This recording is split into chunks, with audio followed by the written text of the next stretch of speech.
तो हेलो दोस्तों, कैसे हैं आप सब। उम्मीद करते हैं आप सब बहुत अच्छा होंगे।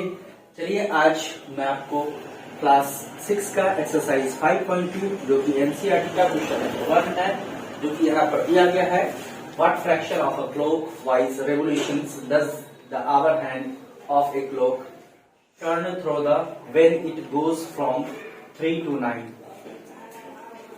क्या किस तरह का फ्रैक्शन बनेगा अगर क्लॉक में 3 बजे आवर हैंड को अगर 3 बजे से 9 बजे के बीच में जाएगा तो किस तरह का फ्रैक्शन बनेगा। ठीक है, तो फ्रैक्शन बनने के लिए सबसे पहले हमें क्लॉक को समझना होगा। ठीक है, क्लॉक्स में मेनली 12 डिजिट्स होता है। यहाँ पर सबसे टॉप में 12 को लिखते हैं, जबकि 12 को लिखते हैं। सबसे नीचे 6 को, उसके राइट साइड में 3 को, उसके बाद जस्ट इसके लेफ्ट साइड में 9 को, और इक्वल डिस्टेंस कर करके यहाँ पर हम और 12 डिजिट को लिखते हैं। तो यहाँ पर 1 हो गया, 2 हो गया, 4, 5, 7, 8, 10, 11, और बीच में हम यहाँ पर हैंड्स पॉइंट रखते हैं। इसको कहते हैं क्लॉक हैंड, जो होता है आवर हैंड, मिनट हैंड, वो हैंड पॉइंट रखते हैं। तो आप पहले जान लीजिए कि जब किसी भी क्लॉक का, ये जो क्लॉक है मैनुअल क्लॉक, इस क्लॉक का अगर आवर हैंड कहाँ पे हो, अगर 12 पे हो, आवर हैंड मान लीजिए कि ये 12 पर है, और इस तरह से ये क्लॉक वाइज मूव करेगा। क्या करेगा, अगर ऐसे मूव कर रहा है तो वो क्लॉक वाइज, लेफ्ट से राइट साइड में की ओर मूव कर रहा है तो क्लॉक वाइज। अगर वह क्या करेगा, राइट से लेफ्ट साइड की ओर मूव करेगा तो क्या कहलाएगा, एंटी क्लॉकवाइज। तो अगर क्लॉक में आवर हैंड क्लॉकवाइज मूव करता है, 1 राउंड पूरा कंप्लीट कर लेता है, ऐसे राउंड करके फिर यहीं पर जाके जाएगा तो 360 डिग्री का एंगल बनाएगा। कितने डिग्री का, 360 डिग्री का एंगल बनाएगा। ठीक है, अगर वो हाफ मूव करेगा, यहां से जा करके वो इसके सामने ही आ जाएगा तो 180 डिग्री का एंगल बनाएगा। कितने डिग्री का, 180 डिग्री। 12 पर है और 12 से होकर के वह किस पे आ जाएगा, 6 पर आएगा तो 180 डिग्री का। ठीक है, अगर वह 12 से चल करके 9 पर जाएगा तो 270 डिग्री का एंगल बनाएगा। ठीक है, अब मैंने बताया कि पूरा अगर एक बार चक्कर लगाता है, मान लीजिए कि क्लॉक हैंड 12 पर न होकर के 1 पे ही है। ठीक है, कहाँ है, 1 पर है, और फिर वह 1 पर से चलते चलते पूरा क्या करेगा, 1 पर ही आकर रुकेगा। तो इसका मतलब ये हुआ कि एक बार में आवर हैंड 360 डिग्री का एंगल बनाता है। अब हम जानते हैं कि टोटल कितना 360 डिग्री का एंगल बनाता है, एक बार चक्कर लगाएगा तो। अब हमारे पास देखेंगे क्लॉक में टोटल डायल केस कितना होता है, 12 डायल केस होता है। ठीक है, इस 12 से इसको डिवाइड कीजिएगा, 12 से इसको डिवाइड कीजिएगा, 12 3 जा 36, 0 का क्या हो जाएगा, 0। दैट मीन्स यहाँ पर 30 डिग्री का एंगल। अगर किसी भी आप क्लॉक में आवर हैंड 12 से 1 पर आएगा, 12 से 1 पर आएगा तो 30 डिग्री का एंगल बनाएगा।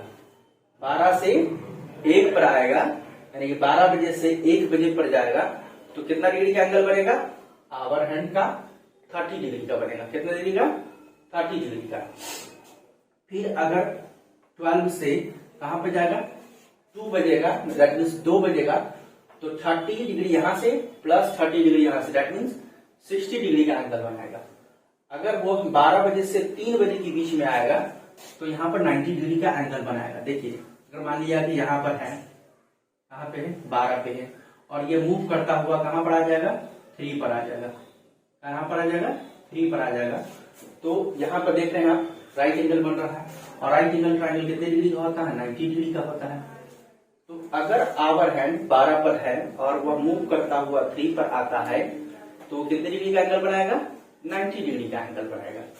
इसी तरह से हम जिसने डिजिट पर जाएगा उससे क्या करेंगे, 30 को मल्टीप्लाई कर देंगे। मान लीजिए कि हम 9 पर जा रहा है, आवर हैंड कहां पर है, 12 पर है, और वो चलता चलता कहां पर जाएगा, 9 पर आ जाएगा।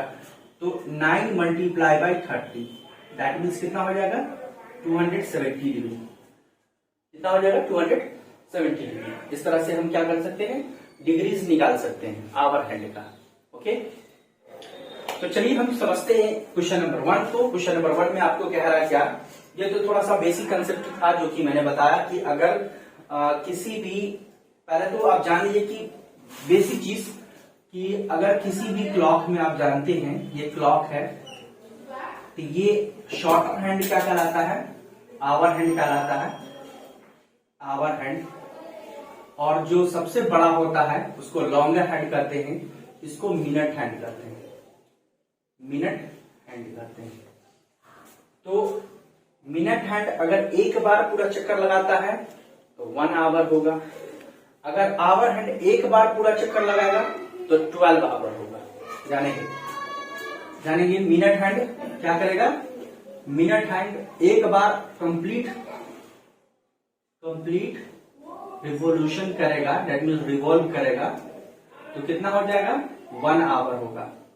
1 आवर दैट मीन्स क्या कर सकते हैं 60 मिनट्स होगा।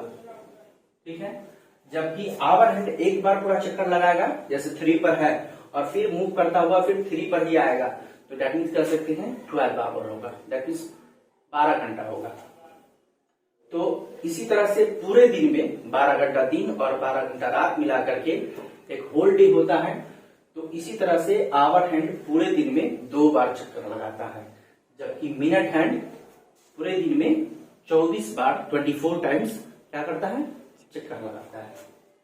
तो अब क्वेश्चन नंबर 1 पे थोड़ा सा, ये तो बेसिक बात था जो कि मैंने समझाया है। क्वेश्चन नंबर 1 में कह रहा है क्या कि what fraction of a clock, किस तरह का फ्रैक्शन होगा घड़ी में, जबकि वो किस तरह से क्लॉकवाइज रेवोल्यूशन करेगा। क्लॉकवाइज मैंने बताया कि इधर से जाएगा, ऐसे जाएगा, ये क्लॉकवाइज हो गया। अगर पूछ देता आपसे एंटी क्लॉक तो ऐसे चलता, ऐसे चलता, लेकिन आपसे पूछ देगा क्लॉकवाइज, ऐसे चल रहा है। ठीक है, ऐसे चल रहा है। ठीक है, क्या फ्रैक्शन बनेगा अगर वो रेवोल्यूशन करेगा, किस तरह का रेवोल्यूशन करेगा, आवर हैंड करेगा। कौन, कहां से कहां के बीच में, 3 से लेकर 9 के बीच में। मैंने आपको बताया कि अगर आवर हैंड पूछ रहा है तो डायरेक्ट क्या करना है, जिस नंबर के बीच का नंबर पूछेगा, अगर 3 बज रहा है तो कितनी डिग्री का एंगल बनेगा, तो आपको 30 से मल्टीप्लाई करना है। ठीक है, 8 बजेगा फिर भी आपको क्या करना, 8 बजे तक पूछा जाएगा, फिर भी 30 से मल्टीप्लाई करना है। तो 3 से 9 के बीच का आपको क्या पूछ रहा है, फ्रैक्शन पूछ रहा है। तो हम यहाँ पर देखेंगे 3 हो रहा है, तो यहाँ पर क्या लेंगे, 3 मल्टीप्लाई बाय 30, 2 रह जाएगा अपनी जगह पर, फिर 9 मल्टीप्लाई बाय 30। अब देखेंगे यहाँ पर 3 को 30 से मल्टीप्लाई करेंगे, 3 3 जा 9, दैट मीन्स 90 हो गया। 2 का साइन है 2 और 9 3 जा कितना हो जाएगा 270। ठीक है, अब इस दोनों को आपस में क्या कर लीजिए, सेपरेट कर लीजिए। क्या करें, डिफरेंसेस ऑफ 90 डिग्री से लेकर के और कितना 270 डिग्री के बीच का डिफरेंस निकालेंगे। तो इसका डिफरेंस निकालेंगे, difference is equal to 270 degree minus 90 degree is equal to कितना आ जाएगा 180 डिग्री। 0 में से 0 जाएगा 0, 17 minus 8 is equal to 17 minus 9 is equal to 8, ये बचेगा 1, 1 माइनस 1 इक्वल टू 0, जो कि 180 डिग्री हो जाएगा यहाँ पर। ठीक है, अब हमारे पास क्या आ गया 180 डिग्री। ये 180 डिग्री जो भी आएगा डिफरेंसेस करने के बाद उसको कहाँ रखेंगे, नोमिनेटर में। कहा फ्रैक्शन पूछा, तो फ्रैक्शन आप जानते हैं नोमिनेटर और डिनोमिनेटर मिल करके क्या बनाता है, फ्रैक्शन बनाता है। ठीक है, तो ये 180 कहाँ चला जाएगा, नोमिनेटर में। और मैंने बताया कि एक बार अगर वो चक्कर लगाएगा आवर हैंड तो 360 डिग्री का क्या बनाएगा, एंगल बनाएगा।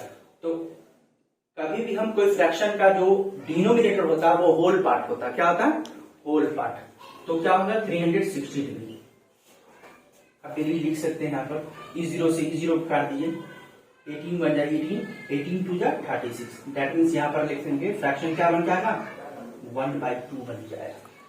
तो इस तरह से आसान से आप समझ सकते हैं।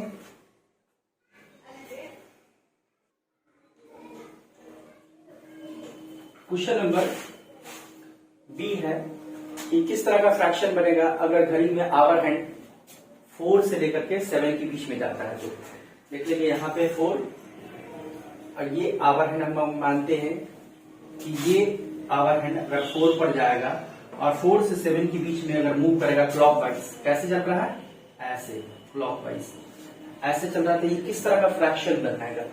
मैंने आपको बताया था कि जिस भी नंबर का आपको डिग्री निकालना है, मान लिया 2 बज रहा है तो 2 को 30 से मल्टीप्लाई कीजिए, है ना। 1 आवर इज इक्वल टू कितना होता है, मैंने यहाँ पर लिखा था 1 hour is equal to 30 degree. क्या हो जाएगा 30 डिग्री।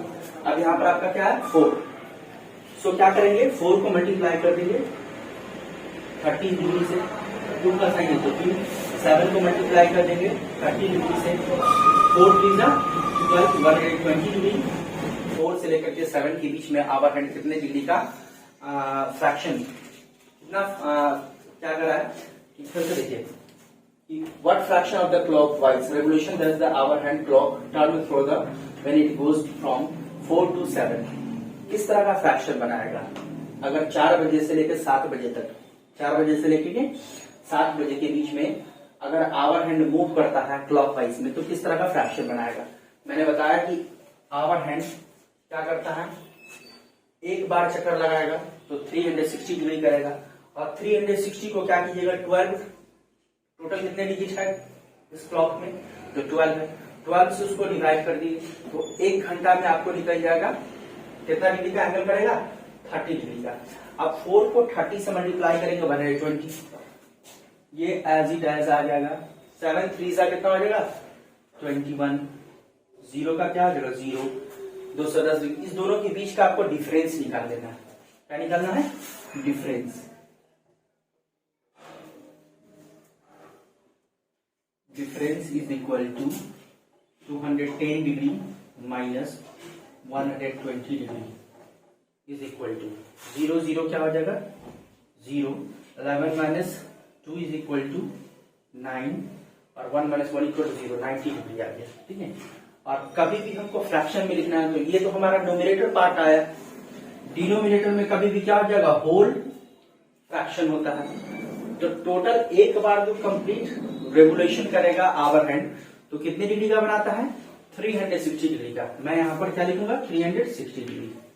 ठीक है, अब E0 से E0, 9 1 9, 9 4 36, दैट मीन्स कह सकते हैं यहाँ पर 1/4 का फ्रैक्शन बना रहा है। इसी का क्वेश्चन नंबर 7 है कि अगर किस तरह का फ्रैक्शन बनेगा अगर क्लॉक में 7 बजे से लेकर के 10 बजे के बीच में आवर हैंड मूव करता हुआ जाएगा। कहां से 7 बजे, ये 7 बज रहा है और आपको जाना कितने बजे 10 बजे के बीच में, तो ये किस तरह का फ्रैक्शन बनाएगा। ठीक है, ये अगर एंगल पूछता तो अलग होता है, लेकिन फ्रैक्शन पूछ रहा है। यहाँ से ये मूव करता हुआ जा रहा है, यहाँ से मूव करता जा रहा है तो किस तरह का फ्रैक्शन बनाएगा। ठीक है, तो इसके लिए हमने बताया कि 1 hour is equal to 30 degree. तो यहाँ पर 7 बज रहा है तो 7 को 30 से मल्टीप्लाई कीजिए, 7 इंटू 30 एंड प्लस 2, 10 इंटू 30, है ना। अब दोनों का डिफरेंसेस हम निकाल सकते हैं। 7 3 जा 21, दैट मीन्स 230 डिग्री एंड 2 का 2 एंड 10 3 जा 300, 10 3 जा 10 30 जा 300, दैट मीन्स 30 का टेबल 1 टाइम पड़ेगा 30 में जा 30 और 0 का क्या हो जाएगा 0, 300। इस दोनों के बीच का डिफरेंसेस हमको निकालना है।